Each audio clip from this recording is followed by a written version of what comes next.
So I wanted to ask you about one particular carve out from your quarterly earnings report.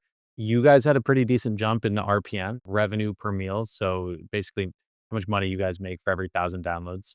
It's now over $60. Can you walk through where that number comes from and why it's heading up? And I'm hoping that the reason is that we have a really healthy industry here. Yeah, so RPMs are an optimization metric, right? It's how much value we can extract from every 1,000 downloads that we have running through the platform. Now, if that's going in the right direction, you would assume that everything's super healthy in the industry. That's not the case, but there's a little more to it than that. So we've gone from when we first launched this metric, $13 per thousand downloads. Wow. I didn't realize that was the start. The charts don't go back as far as 2019 on our earnings. If we were to show that, it would be $13 in 2019. Well, extra congratulations then. Thank you. Our yearly average was over $60, but we have been as high on a quarterly basis in Q4 of last year of $78. So we can take it even higher. Really, when you think about what that means, what that metric is, RPM, it's a combination of four things. It's the amount of inventory that you create per download. So how many ad slots per download.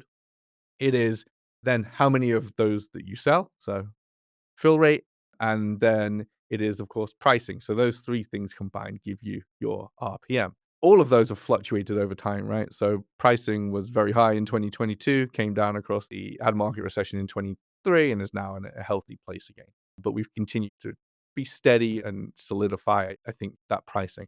Fill rate has been relatively steady in that time. So we've always made improvements to that fill rate. It's slowly improved over that time. We add more sellers, we work with more brands, more customers, improves that fill rate. It also creates a bit of competitive tension around pricing and allows us to sell things at a slightly higher rate as well. So those two things work together. And as we improve our monetization engine, build our sales team out, both of those things grow. But I think the key part, you can see this as the positive or the negative for the industry, Jeff, is how many ad slots are made available per episode as being the other key driver here. So if I rewound just 3 years, we would be making available to sell around 5.5 ads per download or per episode. So 5 ad slots, that's pre-roll, mid-rolls, post-rolls, so just 5.5 of those. Today, we make available 12. So you can see the 100% extra inventory pretty much from the same piece of content or from the same singular download. Now, is that a good thing? Well, it's great for driving revenue. As you can see, the RPM's going up, revenue's going up. We're extracting more value from each one of those downloads.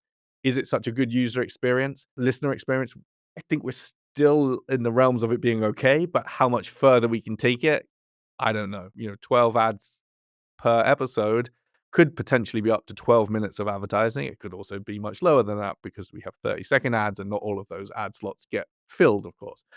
But we're certainly pushing that high, and we're not the only ones doing it. I think other big networks are doing it. There are worse offenders than us out there when it comes to the number of ads per episode. But to your point, it's a key one to look at and keep looking at, right? How many ads being made available, whether we're overdoing this. I mentioned earlier on in the interview, we don't want to be a format where there's 28 minutes of ads per hour of content because that is a terrible listener experience. We also needed to extract more value as an industry from listeners, and that is one of the ways we are doing it, but we got to be careful it doesn't go too far. If you'd like to hear the rest of this episode, please search Podcast Perspectives on Spotify, Apple Podcasts, or wherever you listen to podcasts. Make sure to hit subscribe.